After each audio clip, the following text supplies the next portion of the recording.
Dokter Rio atas perkenalannya. Assalamualaikum warahmatullahi wabarakatuh. Selamat pagi dan salam sejahtera untuk kita semua.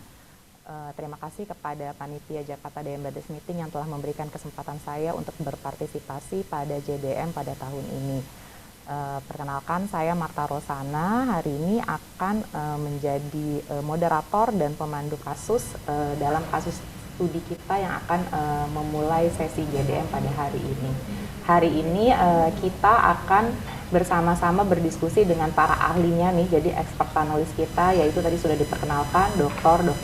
Suharko Subardi, spesialis penyakit dalam, konsultan endokrin metabolik diabetes, dan Dr. Wismandari Wisnu, spesialis penyakit dalam, konsultan endokrin metabolik diabetes. Tema kita pada kasus studi kali ini adalah mengenai advancing injectable with simultaneous approach of fixed ratio combination or FRC. Baik, kita mulai diskusinya. Terima kasih sekali untuk Dr. Wismandari yang sudah bisa bergabung bersama saya di studio secara offline pada pagi ini, dan juga Dr. Suharko yang bergabungnya secara online. Selamat pagi Dr. Wisma, Dr. Harko, sehat-sehat semua ya dok? Pagi dok. Pagi Dr. Harko. Oke, baik, mungkin kita langsung mulai ya dok ya untuk studi kasusnya. Oke, sebelumnya kita pemanasan dulu sambil kami ingin mengetahui profil para peserta yang saat ini sudah bergabung dan ikut menonton. Mungkin profesi Anda pada saat ini apa? Boleh tolong pollingnya ditampilkan. Oke. Ya, udah kelihatan ya Dr. Wisma, Dr. Harko ternyata memang dominannya adalah dokter umum atau GP. Setelah itu dokter spesialis penyakit dalam dan spesialis yang lainnya sedikit sekali, dan tenaga kesehatan lainnya mungkin seperti perawat, edukator, dietitian dan sebagainya. Oke. Berapa persen tuh ya Dokter Eta? Berapa tuh ya dok? 64% dok. 64%-nya GP, sedangkan 29 hampir 30%-nya dokter spesialis penyakit dalam. Banyak dok. Juga ya penyakit dalamnya ya Dokter Eta ya? Banyak dok. Oke, baik. Kemudian next, boleh di stop share pollingnya. Nah, oke, pertanyaan berikutnya adalah seberapa sering Anda menggunakan fixed ratio combination atau FRC ini?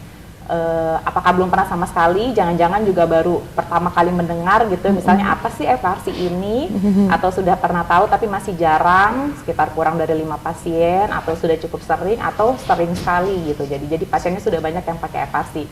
Silakan dok, diisi pollingnya.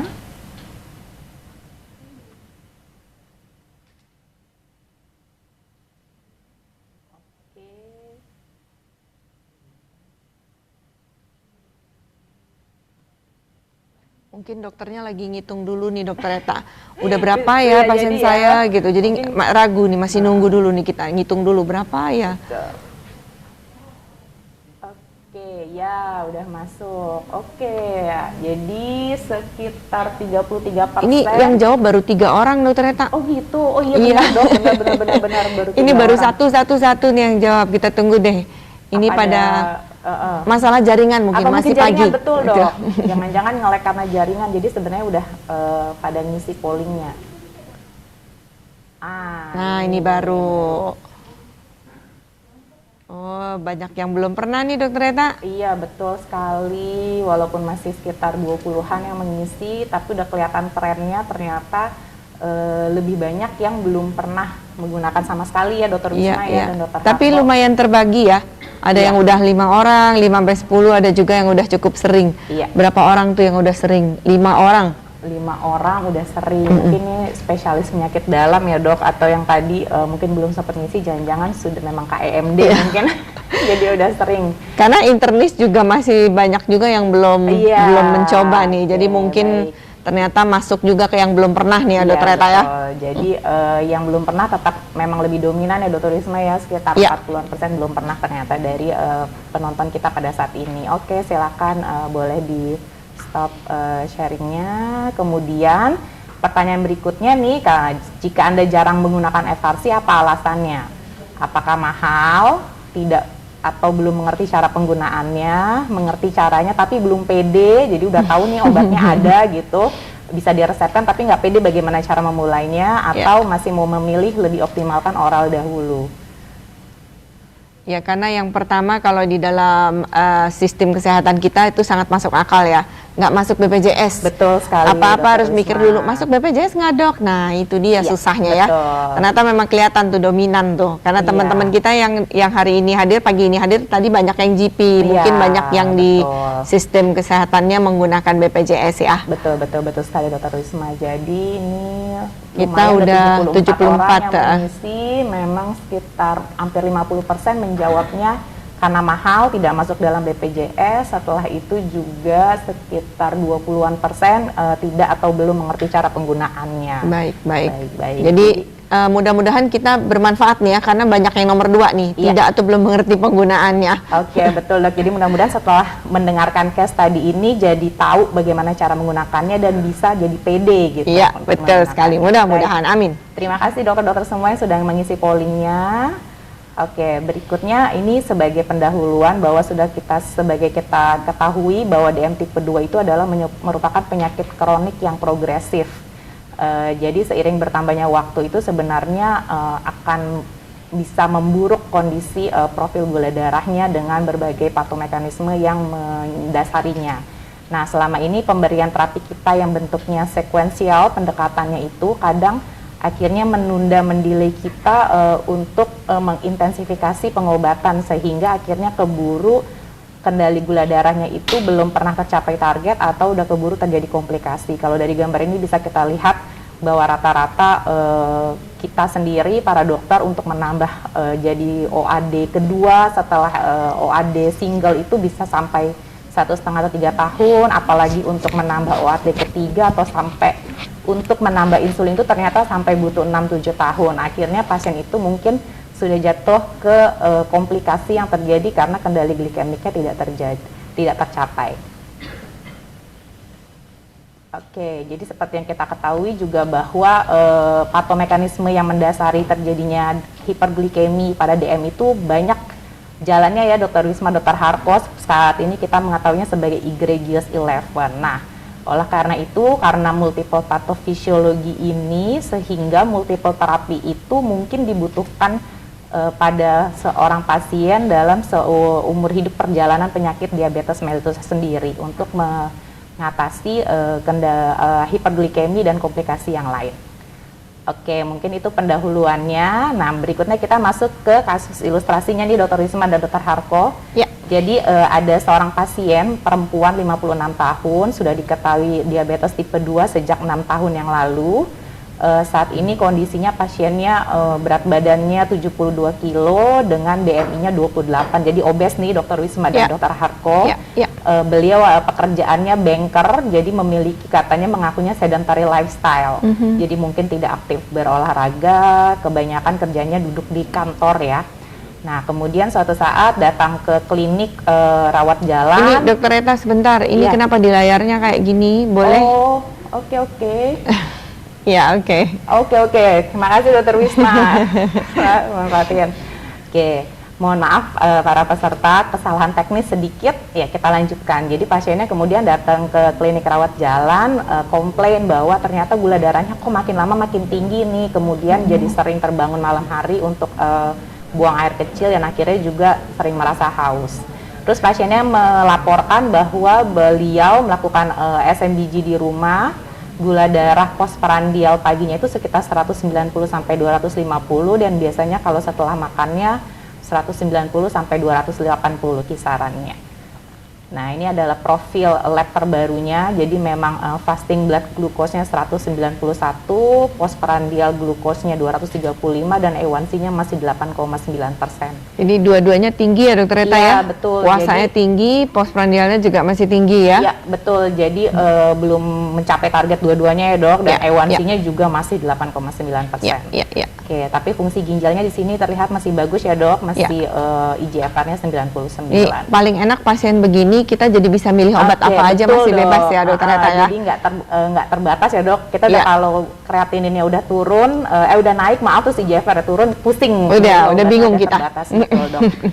Nah, saat ini pasien ini dengan pengobatannya sebenarnya sudah kombinasi 3 OAD, jadi menggunakan metformin 2 kali 1000 mg, kemudian sitagliptin 1 kali 100 mg, dan dapagliflozin 1 kali 10 mg serta pasiennya juga mengkonsumsi atorvastatin 20 mg. Nah, setelah di klinik, kemudian pasiennya kayaknya sudah ngeh bahwa mungkin jangan-jangan suatu saat dia mikirnya bisa pakai insulin atau obat yang disuntik-suntik, tapi pasiennya bilang nggak mau yang terlalu sering karena dengan pekerjaannya takutnya nggak akan bisa dipakai dengan optimal seperti itu.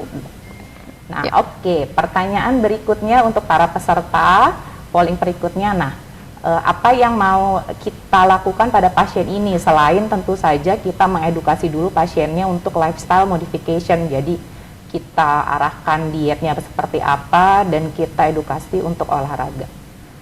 Oke, sudah mulai masuk nih Dokter Wisma. Ya. Tapi baru 20-an orang yang ngisi. Ini karena ngelihat judulnya kayaknya ya. Jadi langsung isi yang paling bawah ini. Oke. Jadi bias ya Dok, udah ada bias. Nih padahal tadi katanya belum terlalu ngerti, tapi ternyata udah ngerti tuh. Langsung add-nya FRC. Betul Dok. Mungkin ada bias karena udah tahu judulnya tadi udah disebut FRC. Tapi tetap ada yang lain masih mau ada nambah basal insulin dulu Dok. Ya. Lumayan sekitar 30-an%. Sebenarnya jawabannya sih memang bisa semua ya. Iya. Ini jawabannya memang bukan jawaban yang salah banget atau betul banget, nggak ada. Jadi silahkan pilih berdasarkan kata hati dan berdasarkan resources yang teman-teman punya ya. Betul Dok. Karena semuanya art ya Dok ya. Iya, betul sekali. Jadi tergantung personalized dan dengan resource yang tersedia. Iya. Oke, mungkin menarik jawabannya. Ya. Jadi mungkin bisa di-share resultnya. Jadi memang sekitar 50-an% ngejawabnya kayaknya ditambahnya FRC nih Dok. Kemudian sekitar 37% menjawabnya basal insulin. Sebenarnya jawabannya mau ditambah SU juga masih bisa ya. Karena tadi kita juga memang belum pakai SU pasiennya. Mau ditambah alpha glucosidase inhibitor juga masih bisa karena tadi postprandialnya juga tinggi ya, gitu. Betul. Mau pakai basal insulin juga bisa karena memang paginya juga masih tinggi.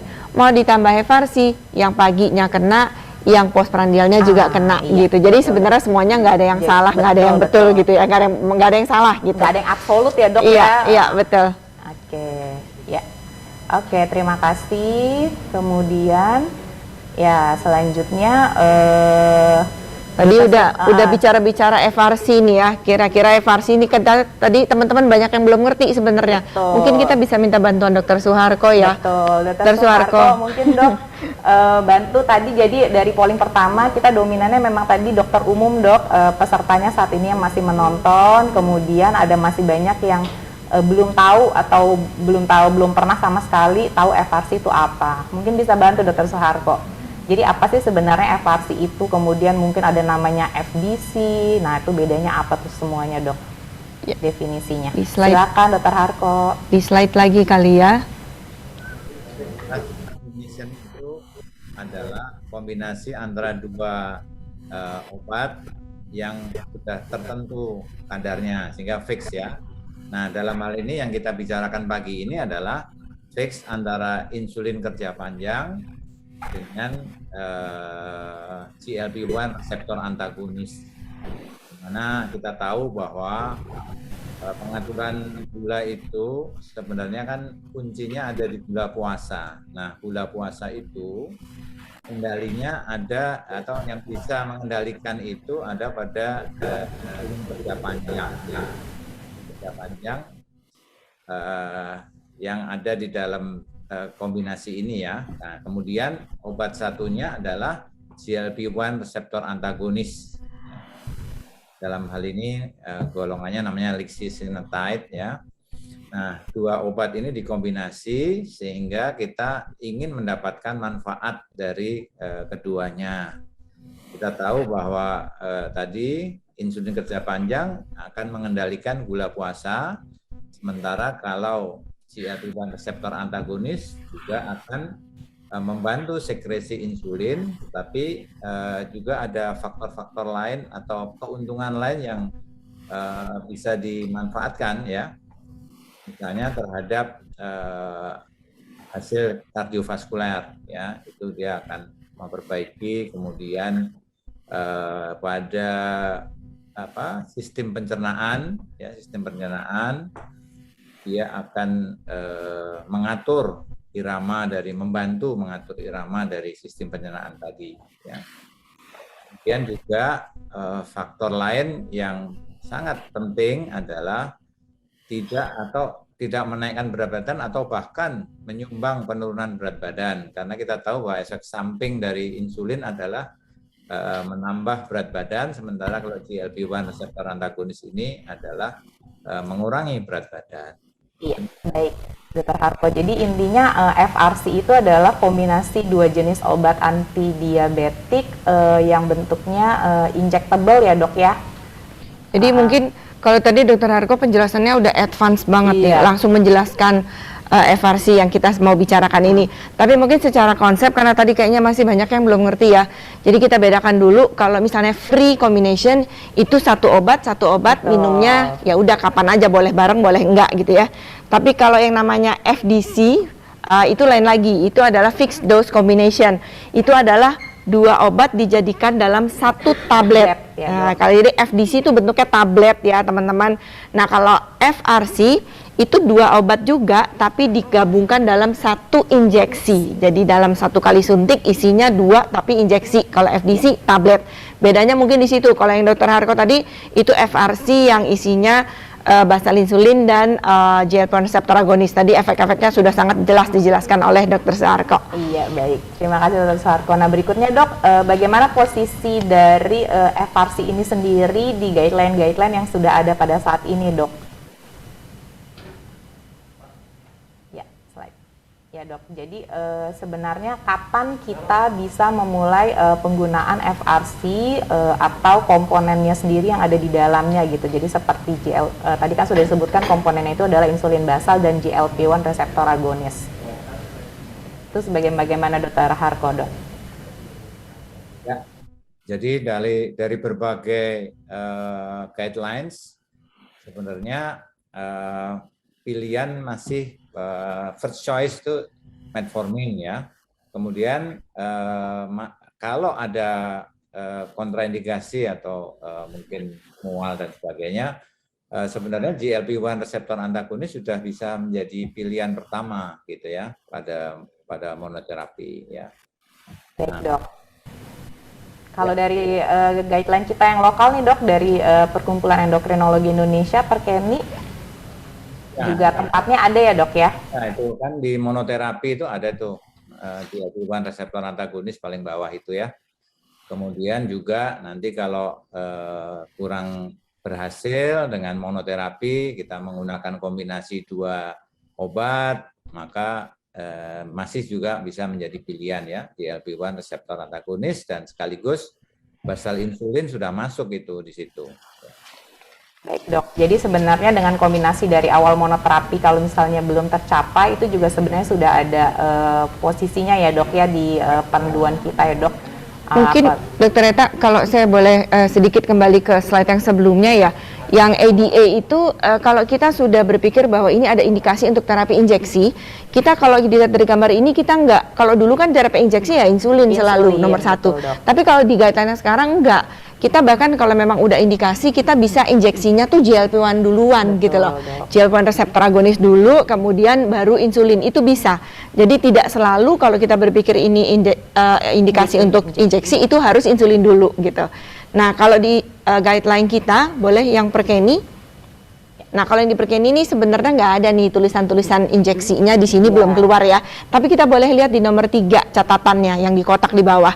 Itu yang menjadi highlight kita bahwa untuk beberapa pasien yang memang memerlukan atau terindikasi untuk kondisi-kondisi komorbid seperti ada gagal jantung koroner, ada heart failure, kemudian ada CKD, itu memang pilihannya adalah kalau nggak GLP-1 receptor agonist, ya SGLT2 inhibitor. Jadi kalau di gambarnya mungkin belum ada tersebutkan injeksi, karena memang ini bukan untuk injeksi ya. Kalau yang manage algoritma ini bukan untuk injeksi ini ternyata. Tapi ada catatan di kotak yang nomor 3 gitu, di highlightnya di situ. Sekali. Ya. Jadi memang panduan terbaru dari ADA yang terbaru juga memang kalau memang ada indikasinya kita bisa langsung loncat injectable-nya itu bisa GLP-1 reseptor agonis ya. Ya, karena ternyata memang tidak selalu harus insulin. Banyak sekali data-data yang menunjukkan dengan GLP-1 reseptor agonis memberikan manfaat yang lebih banyak dibanding kalau kita pakai basal insulin atau insulin apa saja gitu. Betul, baik dok, terima kasih. Kemudian bagaimana sebenarnya rasionalitas kita kenapa menggunakan FRC sih Dokter Harko? Jadi kenapa harus ada 2 jenis obat digabungkan jadi satu dalam bentuk injectable gitu, satu pen? Ini yang satu-satu dulu nih Dokter Eta gambarnya nih. Iya, iya.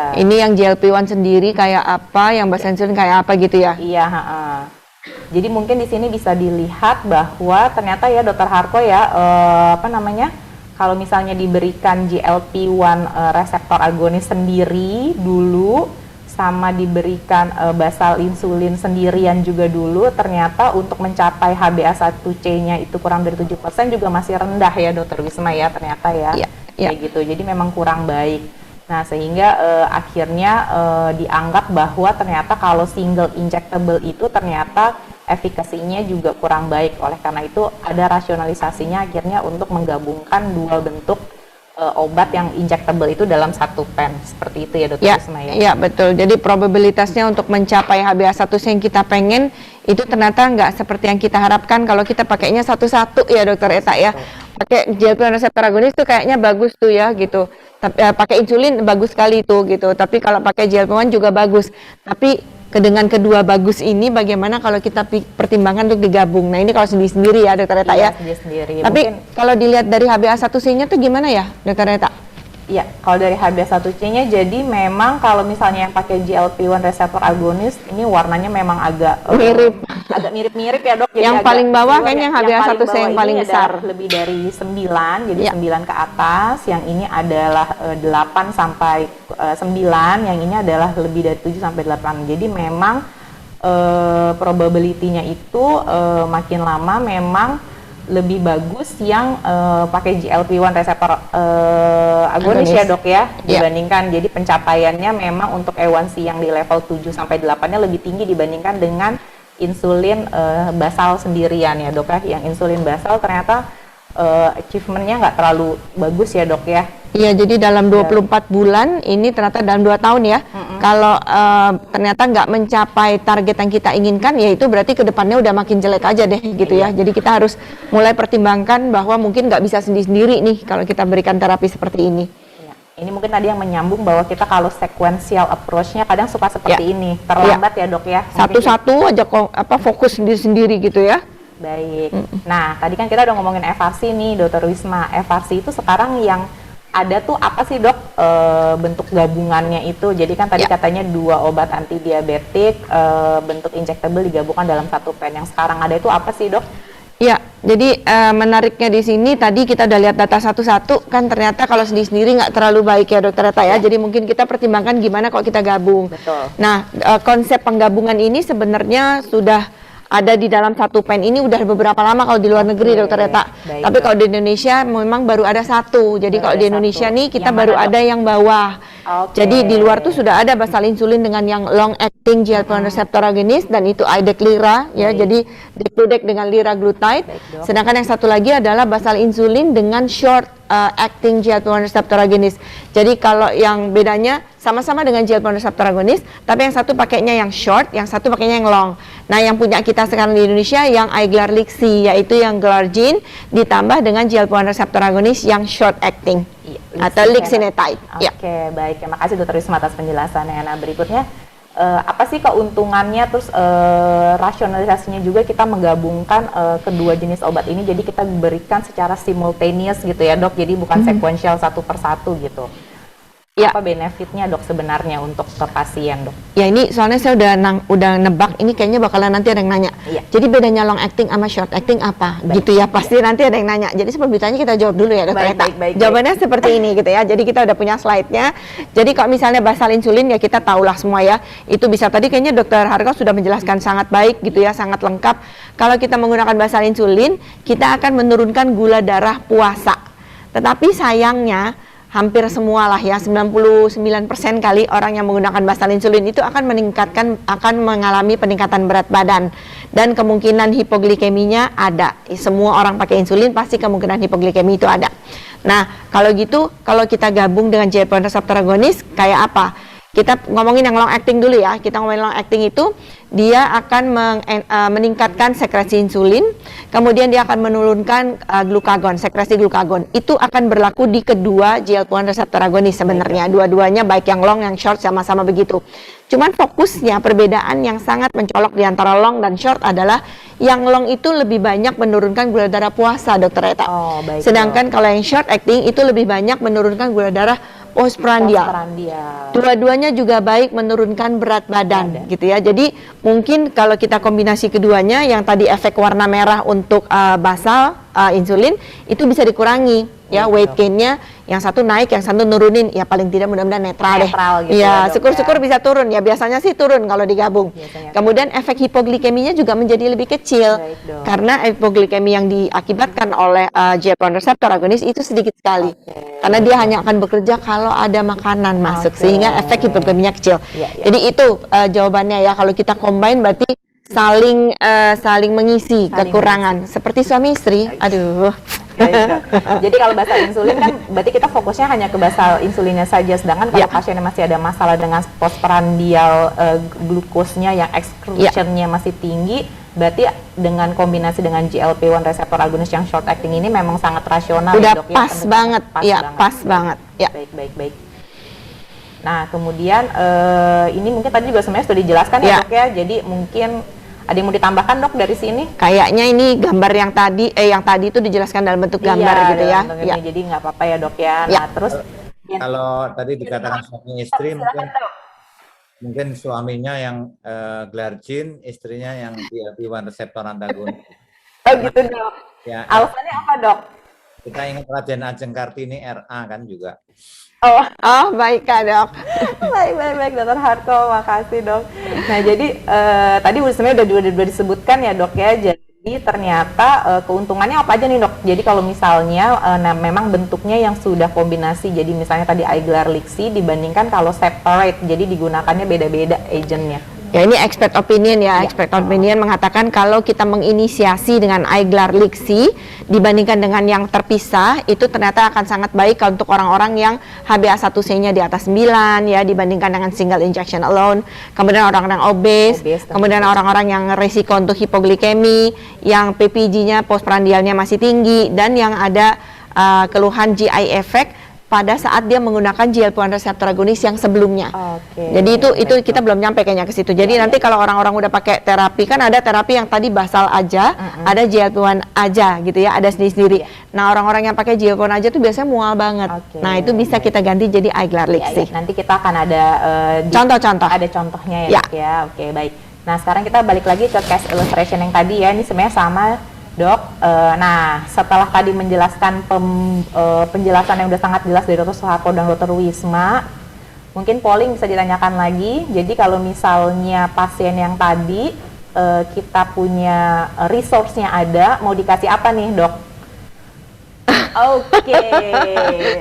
Sekarang sudah masuk 25 orang memang baru. Ya, jadi udah dominan sekali 90%, 80% jawabnya FRC nambahnya. Karena kan tadi ini kita pengen meningkatkan knowledge ya, kalau kita bikin gini-gini kan pengennya meningkatkan knowledge supaya meningkatkan kepedeannya, habis itu bisa menterapi dengan lebih baik dalam arti bukti-bukti ilmiahnya Anda merasa cukup gitu. Nah, kita pengennya kan tadi seperti itu ya Dokter Eta. Kan tadinya bilang banyak yang belum ngerti, nah sekarang mudah-mudahan udah ngerti, dan ternyata berapa persen kita? Sekitar 80-an% Dok menjawabnya, ditambahnya FRC Dok, dari 70 peserta yang menjawab. Jadi mungkin dengan penjelasan yang tadi, rasionalitasnya tergambar, dapat gitu ya. Jadi mungkin memang cocoknya untuk profil pasien ini ditambahkan FRC berikutnya. Karena dua-duanya tadi tinggi ya, dua-duanya tinggi, puasa tinggi, prandial tinggi. Jadi kalau kita pakai cuma salah satu di antara yang 3 di atas, kita cuma mengcover salah satu aja ya, Dokter Eta ya. Tapi kalau kita pakai yang FRC, dua-duanya yang kita butuhkan ini tercover. Baik, terima kasih partisipasinya para dokter untuk pollingnya. Iya, silakan Dok. Harko, silakan Dok. Ada jawaban menambah sulfonylurea itu betul juga menyangkut fasilitas yang ada barangkali. Ya kan? Iya, betul Dok. Jadi sebenarnya sih nggak ada yang salah ya Dok, mau nambah SU, mau nambah alpha glucositase inhibitor atau basal insulin juga nggak apa-apa kalau memang resource-nya tersedianya itu ya Dok ya. Mungkin ini para rekan dokter yang lain menjawab dalam kondisi idealnya, berharapnya kalau nggak ada barrier cost, pengennya ngasihnya FRC mungkin ya dok ya? Iya, pura-puranya semuanya mampu gitu ya? Pura-puranya ceritanya mampu, anggap aja dulu gitu ya dok ya? Oke, baik. Berikutnya, jadi tadi Dokter Wisma sudah menjelaskan bahwa di Indonesia, jadi sediaan FRC yang ada adalah yang bentuknya yang merupakan kombinasi dari insulin glargine dan lixisenatide yang merupakan short acting GLP-1 reseptor agonis. Nah, jadi untuk para dokter yang tadi memang belum pernah tahu sama sekali, misalnya ya, jadi sediaannya itu bentuknya ada 2 pen ya, Dokter Wisma, Dokter Harko. Jadi kalau di luar negeri nyebutnya namanya peach and olive gitu, tapi mungkin di kita bingung, kita nyebutnya warna pen kuning sama pen hijau aja. Kalau di kita gitu. koneng sama hijau ya, kalau orang Sunda mah. Biar gampang kuning sama hijau, disuruh bikin peach sama olive nanti bingung. Kalau olive nanti pasangannya Popeye. Ya, makanya udah hijau aja lah ya dok ya, hijau aja lah. Susah kita nyebutnya kuning dan hijau. Jadi perbedaannya adalah di konsentrasinya sebenarnya. Jadi yang kuning ini dia mengandungnya 100 unit glargine per mililiter dan 50 mikrogram lixisenatide-nya per mililiter. Sedangkan kalau yang hijau dia konsentrasi lixisenatide-nya lebih rendah, jadi 33 mikrogram per mililiter. Jadi perbandingannya ya, rasionya adalah 2 unit glargine banding 1 mikrogram lixinya, dan kalau yang hijau 3 unit dibanding 1 mikrogram. Jadi nanti peruntukannya mungkin nanti Dr. Wisma berikutnya akan ada menjelaskan sama Dr. Harko juga mungkin. Jadi intinya adalah biasanya kita kalau masih inisiasi atau penggunaan kebutuhan basal insulinnya masih 10-40, kita pakainya yang kuning.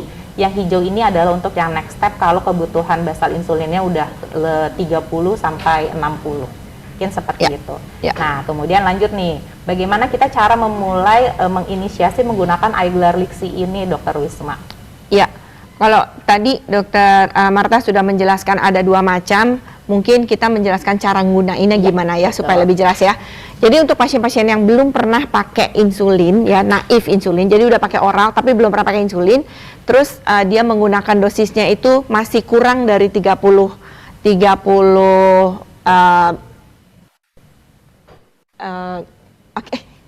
masih kurang dari 30 unit, kita akan start misalnya dengan 10 unit ya, kita ambil contoh, kita pakainya yang kuning ya, kita pakainya yang warnanya kuning. Kemudian kalau misalnya orangnya sudah pakai basal insulin sebelumnya, nah itu disesuaikan dengan dosis basal sebelumnya. Kalau orangnya udah pakai 30 ya kita start di sini juga 30 gitu. Tapi artinya kalau kita sudah lebih dari 30, kita langsung menggunakan yang hijau. Jadi kita skip tuh langkah lewatin yang kuning dulu, nggak perlu. Kalau memang perlu ya kita langsung ke yang hijau kalau memang kebutuhannya tinggi sejak awal. Nah, kalau dia pakainya basal 2 kali sehari, ada ya pakai basal 2 kali sehari, ada ya. Ya, pada beberapa yang dosisnya tinggi-tinggi biasanya kita suka pakai 2 kali sehari. Nah, yang seperti itu tetap kita suntikan ini sekali ya. Nggak boleh 2 kali nih Dokter Eta. Tetap 1 kali, tapi dosisnya total dulu yang 2 kali itu, setelah itu dikalikan 80% dulu.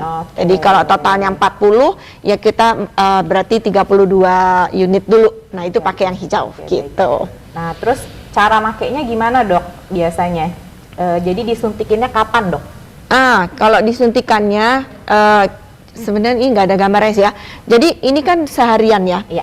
Tapi tidak bisa dipungkiri bahwa kerja GLP-1 reseptor agonis itu kan nggak 24 jam. Baik dok. Dia hanya sekitar 8-12 jam. Jadi artinya kalau kita pengen mengcover makan pagi, siang, sore, nyuntiknya pagi. Baik. Supaya paginya dapat, kena makannya, dapat makan siang juga, dapat juga makan malamnya. Kalau kita nyuntiknya siang, nanti pagi itu nggak tercover untuk yang pagi besoknya. Iya, jadi cuma malamnya aja. Betul, dapatnya cuma siang sama malam aja, kan sayang obatnya gitu. Jadi kalau mau mengcover 3-tiganya ya kita suntiknya di pagi, dan itu maksimal 1 jam sebelum makan. Artinya boleh juga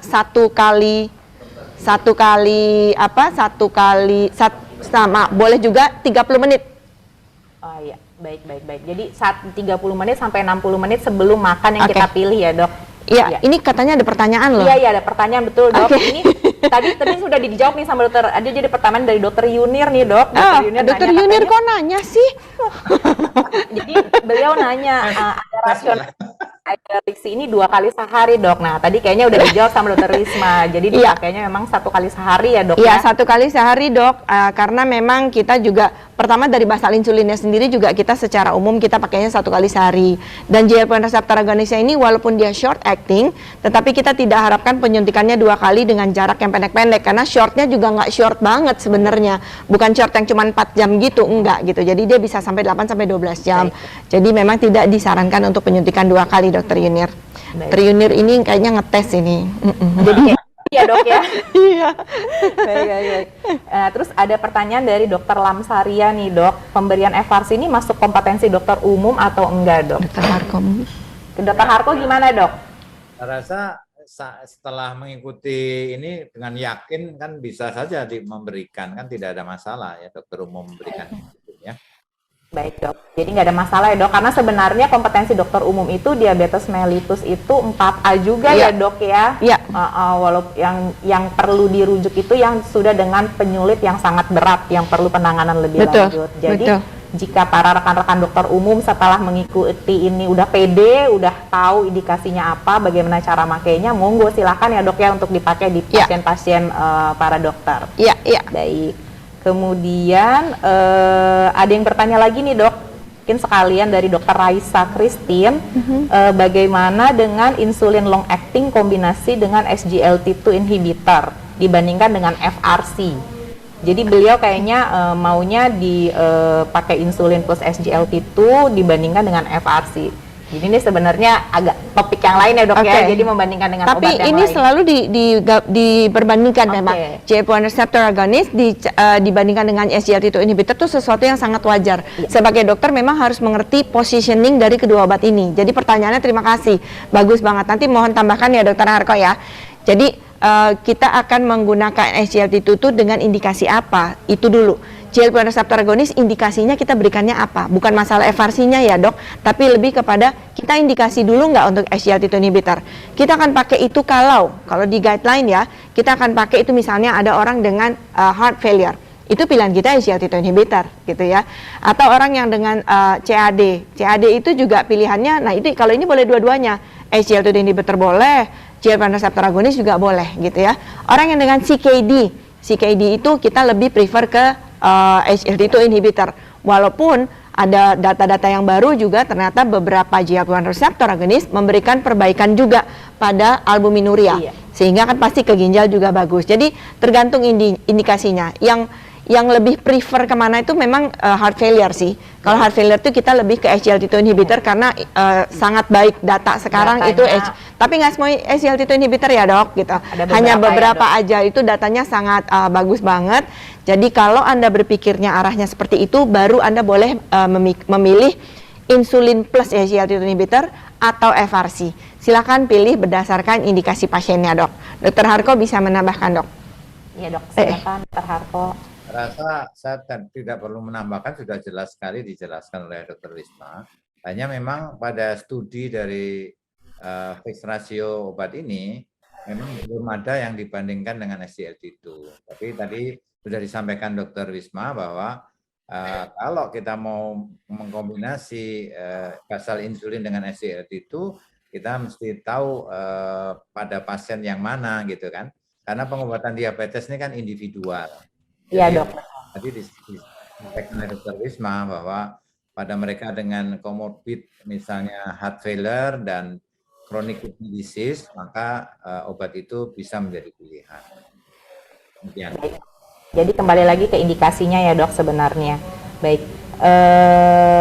Ada lagi pertanyaan mau kita address sekarang apa nanti kita maju ini dulu? Lanjutin dulu kali ya, lanjutin dikit dulu aja kali ya. Oke, baik-baik karena tanggung nih tadi disimpan dikit pertanyaannya. Kita dikit nanti pasti akan kita bacakan dan kita jawab karena tanggung Dr. Risma tadi sudah menjelaskan bagaimana cara menginisiasi memakai iGlar Lixi ini. Mungkin berikutnya Dr. Wisma bisa memberikan gambaran gitu kayak gimana sih cara makainya secara detail teknisnya ya, Dok ya. Ya. Tadi itu kita pakai pasien yang tadi ya. Kira-kira tuh berapa sih tadi berat badannya, lupa? Berat badannya 60 something. 70.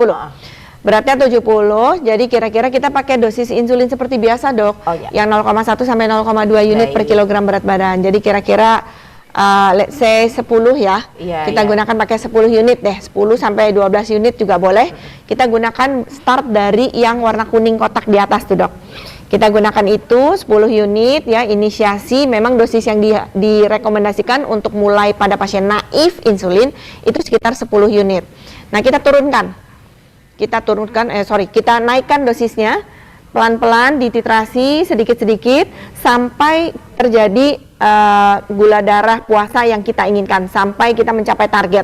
Kita mencapai target yang paling bagus kan 80 sampai 130. Tapi nggak wajib begitu juga. Kalau memang kita ada kecenderungan hipo, kita bisa pelan-pelan mungkin dari 100 sampai 150 dulu pagi gitu ya. Jadi sangat individual. Tapi intinya kita titrasinya pelan-pelan 1 minggu sekali. 1 minggu sekali. 1 minggu sekali. Titrasinya ya, jadi bisa naik-naik terus sampai misalnya dosisnya ternyata udah 30, boleh diklik Dokter Eta? Iya. Turun, naik terus ya dosisnya sampai akhirnya udah 30-an.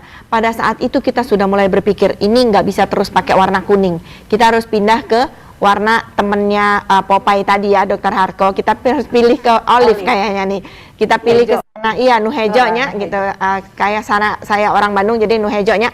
Jadi kita pindah ke sana. Kalau ininya udah habis, pen yang warna kuningnya habis, kita bisa beli yang barunya lagi, diresepkan dengan yang warna hijau. Dan kita bisa mulai dengan dosis yang tersisa di sini, tadinya misalnya 38, ya kita mulai di sana juga dengan 38 unit. Seperti itu. Baik. Makasih, Dok. Oke, jadi ini kayak contohnya kalau udah pakai yang tinggi, memang sampai kita butuhnya yang hijau ya, Dok ya? Iya, mungkin teman-teman kalau boleh lihat, kenapa ada yang 2:1, ada yang 3:1. Karena dosis maksimal dari GLP-1 receptor agonis, lixisenatide dalam hal ini, itu adalah 20 unit mikrogram. Ya, makanya di setiap pen ini maksimalnya ya memang cuma 20. Kalau dilihat dari itunya ya, angkanya teman-teman lihat, itu yang kuning itu juga maksimalnya 20, berarti insulinnya ya 40 karena dia 2:1. Sedangkan yang sebelah sana itu maksimalnya juga tetap 20, tapi insulinnya bisa sampai dikali 3 ya, sampai 60 berarti. Iya. Gitu. Makanya konsentrasinya jadi memang lebih kecil untuk yang hijau ya, Dok ya. Iya. Jadi 33 konsentrasi GLP-1-nya ya. Berarti tapi mungkin dari sini teman-teman bisa menganalisis bahwa kalau mungkin boleh kita slide yang lain. Kalau misalnya kita mau memberikan insulin yang dosisnya tinggi-tinggi, kita nggak bisa ternyata Dokter Eta. Karena kalau di sini ada maksimalnya. Ya. Beda sama insulin biasa, kita nggak ada maksimal. Tapi kalau di sini ada maksimal karena memang bisanya cuma sampai situ. 60 ya. Iya, itu yang harus menjadi pertimbangan teman-teman. Kalau memang kebutuhan insulinnya tinggi-tinggi, ya mungkin bukan FRC pilihannya gitu. Ya, baik, Dok. Menyambung tadi sebenarnya karena sudah dijelaskan sama Dr. Wisma di slide sebelumnya nih, Dok, yang soal kalau misalnya sebelumnya pakai twice daily basal insulin, kita kurangin dulu mulainya startnya 80%. Jadi ini ada pertanyaan dari Dr. Gunawan. Beliau menanya mengapa basal 1 kali tidak dikurangi tapi yang 2 kali dikurangi 20% dosisnya, Dok. Oke. Karena begini, Dok. Kalau mungkin Dr. Harko punya jawabannya. Iya, Dok, gimana, Dok?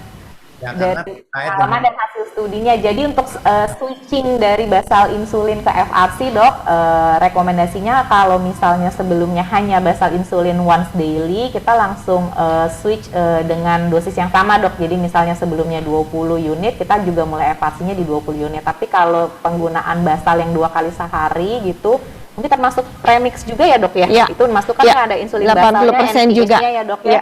Jadi itu misalnya dari premix mau switching ke FRC, dari total kebutuhan basalnya disarankan diturunkan 20%, jadi hanya 80%-nya dulu, Dok. Jadi Dokter Gunawan nih menanya kenapa seperti itu, Dok? Pada prinsipnya sebenarnya pengobatan diabetes selalu mulai dari yang kecil, gitu ya. Dalam kebimbangan kita antara milih yang dosis besar dan kecil, kita selalu milih yang kecil. Nah, dalam kaitan fixed ratio combination ini, karena terikat juga dengan GLP-1 reseptor antagonis, di mana itu ada efek sampingannya ya, apalagi kalau diberikan pada pertama terhadap sistem gastrointestinal. Saya rasa itu menjadi pertimbangan kenapa kalau yang 2 kali basal insulin menjadi dikonversi 80% nilainya, begitu. Baik, Dok. Jadi mungkin juga untuk mencegah hipoglikemi Iya, kali ya mungkin dok sedikit ya dok, nambah sedikit aja. Jadi kalau orang pakai basal 2 kali sehari, itu artinya akan ada dua kurve gitu ya, dua kurve. Akan ada fase tumpang tindih di antara 2 suntikan tersebut. Pada fase itu kemungkinan hiponya jauh lebih besar dibanding kalau dia menggunakan cuma 1 kali sehari. Nah, karena ini orang ada kemungkinan hipoglikemi, kita pertimbangannya jadi dosisnya harus dikecilkan. Beda sama tadi kalau cuma 1 kali sehari gitu, kemungkinan peak tingginya nggak ada fase tumpang tindihnya, sehingga kita bisa mulai 1:1. Jadi mungkin itu rasionalisasinya. Kalau 2 kemungkinan hiponya lebih besar karena ada fase tumpang tindih di antara 2 penyuntikan tersebut. Gitu. Baik dok, terima kasih. Semoga menjawab pertanyaan dari Dr. Gunawan ya dok ya. Nah, kita lanjut ke ilustrasi kasus berikutnya. Jadi pasien ini kan tadi sebenarnya sudah pakai metformin, sitagliptin, sama dapagliflozin, jadi 3 OAD ya dok. Nah, ketika kita switch berarti kalau ini bukan switch, jadi kita tambahkan ya dok ya FRC gitu, obat oral antidiabetiknya itu bagaimana? Apakah ada yang perlu kita stop? Kalau yang kita stop, stopnya apa? Silahkan para dokter untuk mengisi pollingnya. Jadi apakah sitagliptin yang di stop, metformin yang di stop, atau dapagliflozin yang di stop? Nah, ini kebetulan juga mencakup ada yang menanyakan ini juga nih dok. Jadi katanya nanya kalau udah pakai FRC, OAD-nya bagaimana? Apa yang boleh dilanjutin dan apa yang harus di stop? Jadi kita tunggu jawabannya dulu ya. Setelah ini jawabannya abis ini terjawab ya dok.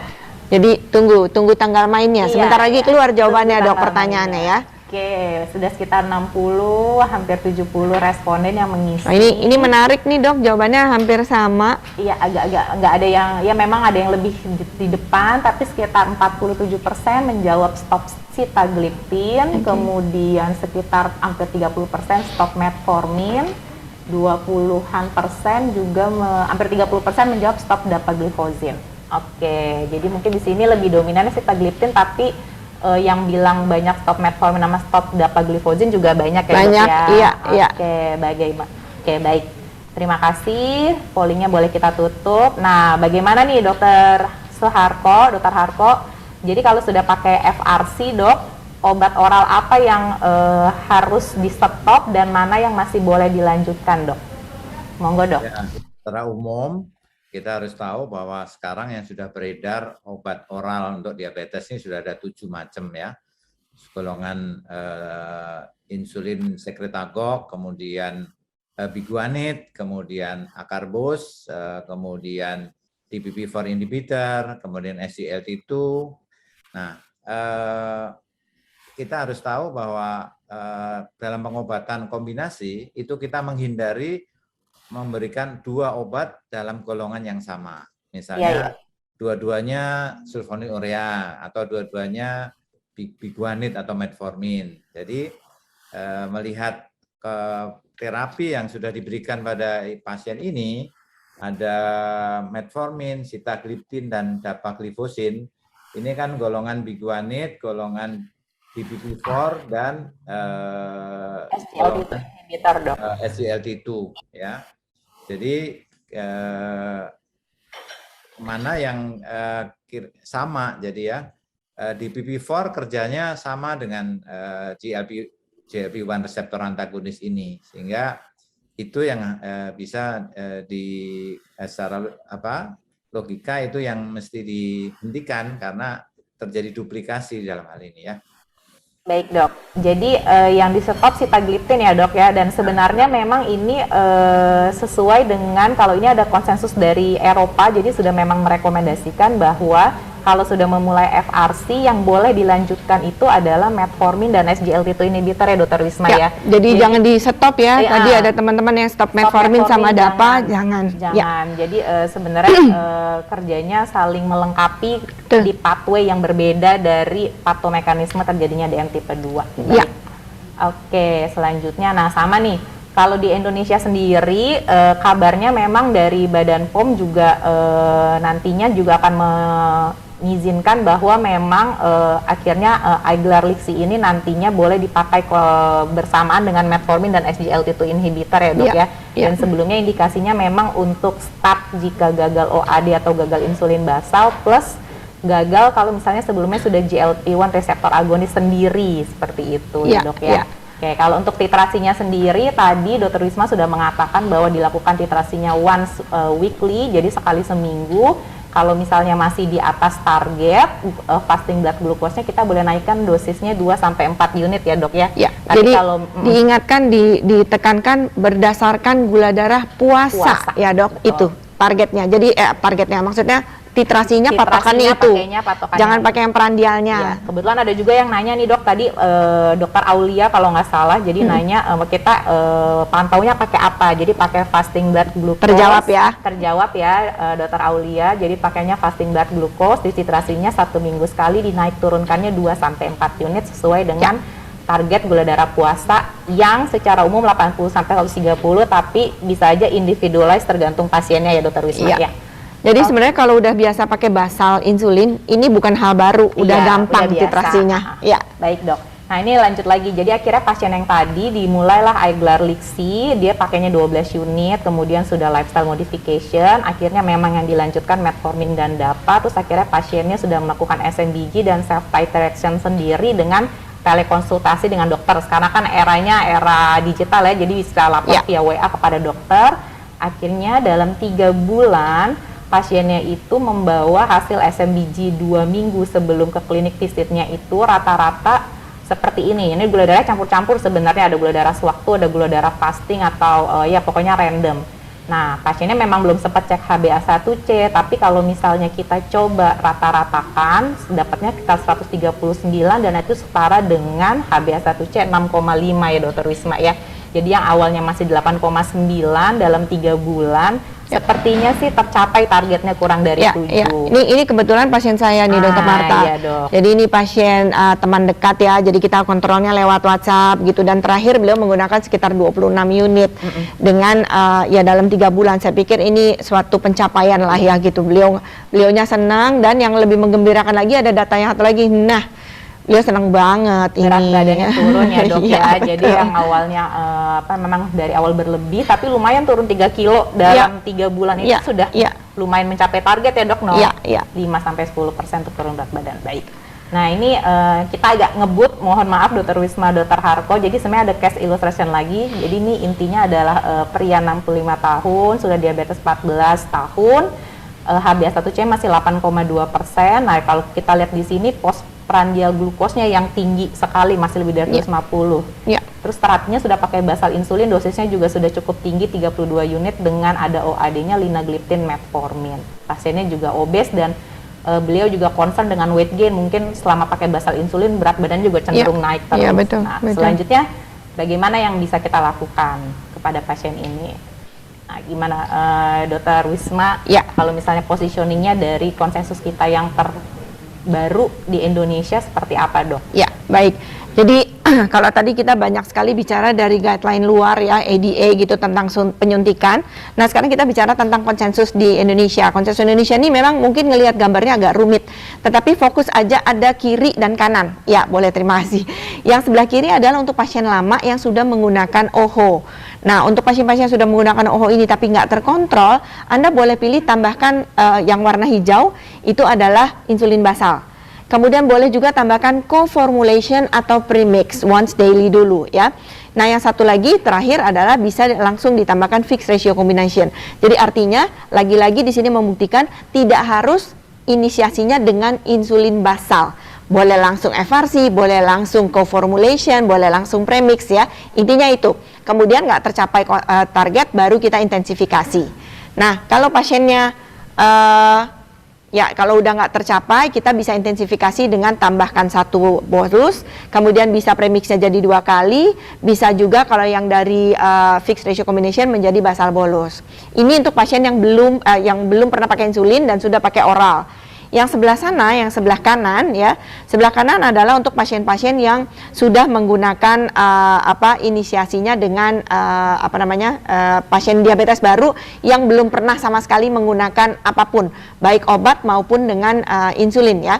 Nah, pasien-pasien seperti ini kalau gulanya tinggi sekali dan memang ada indikasi insulin, kita bisa pakai langsung co-formulation atau premix, kita bisa langsung fixed ratio combination, bisa langsung basal plus, bisa juga langsung basal bolus. Jadi sebenarnya pemilihan untuk penggunaan FRC ini bisa di pasien lama, pasien baru, pasien inisiasi, pasien intensifikasi itu bisa.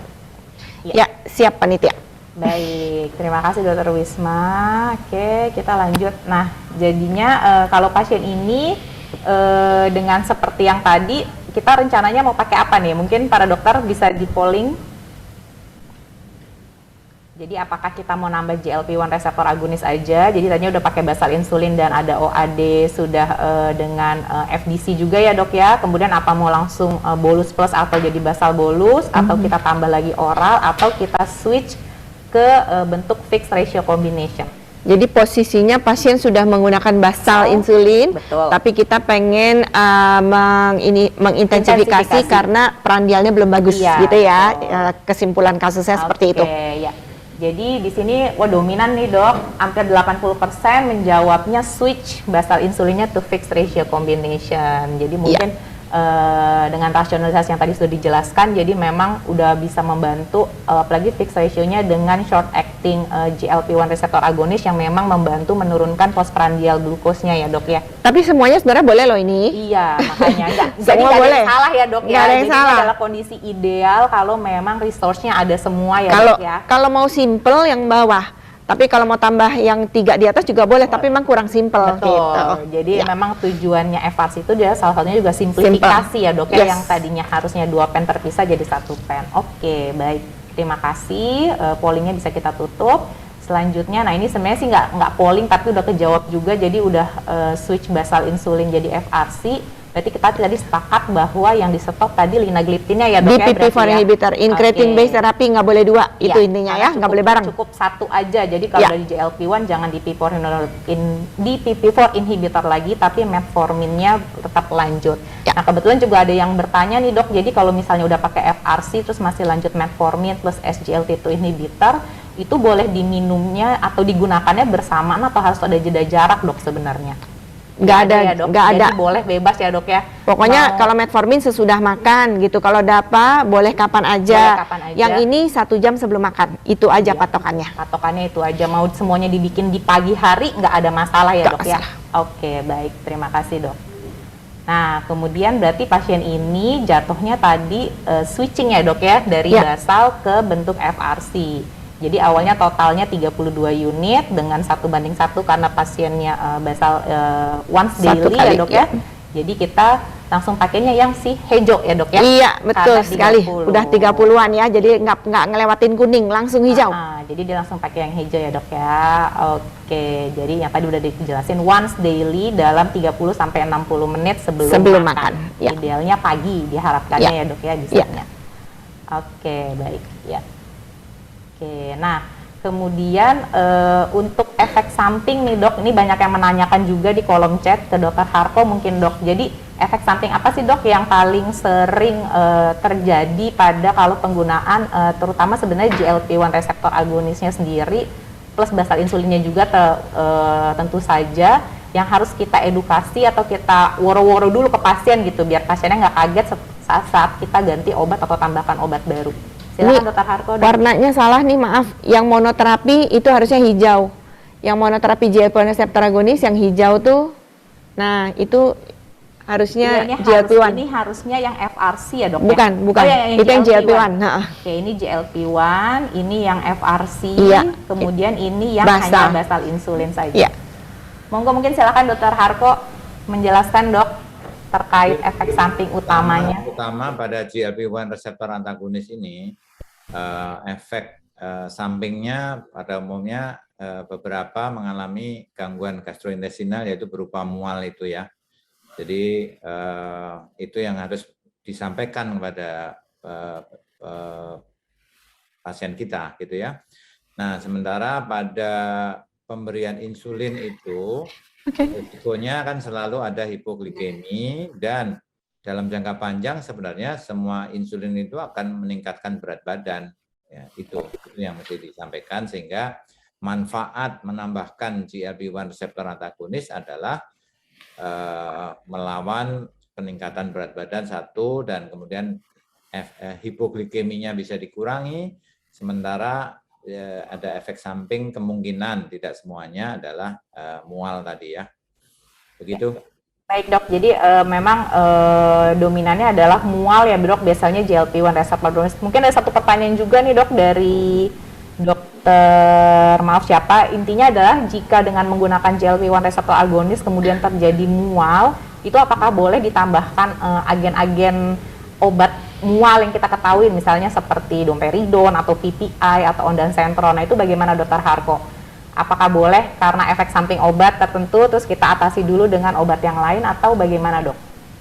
Ya kan goal utamanya kan menurunkan gula tadi ya. Jadi sesuatu yang baru pada umumnya akan mengalami istilahnya baru kenal gitu ya. Nah saya kira untuk kualitas hidup yang baik mualnya bisa aja diberikan obat-obat anti mual. Tapi kita lihat apakah ini berlangsung panjang atau terus-menerus gitu. Kalau terus-menerus tentu apakah dosisnya dikurangi atau kemudian digantikan gitu. Baik dok, jadi intinya diedukasi dulu dan memang kita juga titrasi pelan-pelan dan biasanya awal-awal aja ya dok ya, efek samping nausea. Sebulan pertama biasanya akan terjadi mual, jadi kalau misalnya bearable nggak apa-apa, biarin aja.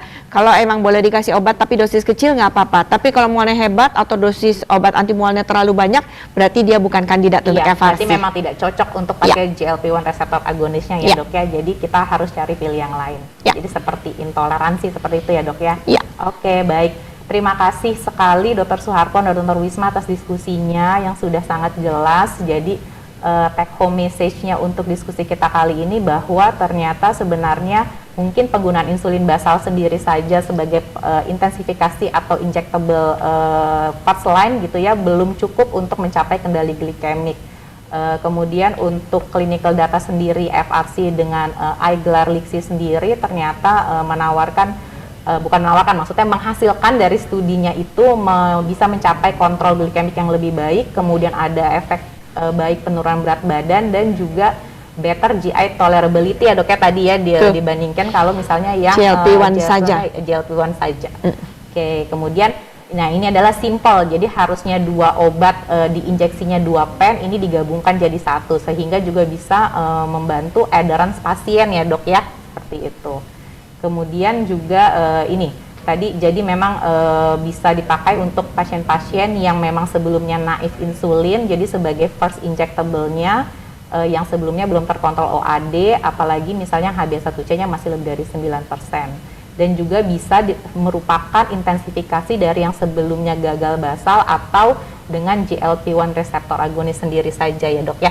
Mungkin seperti itu karena kita keterbatasan waktu, mungkin pertanyaan masih banyak tapi izin mungkin kalau belum terjawab semua dari diskusi kita nanti kita bisa jawab by texting ya dok ya kali ya lewat chat ya, insya Allah akan kita jawab seperti itu karena keterbatasan waktu. Mohon maaf panitia udah lebih 3 menit.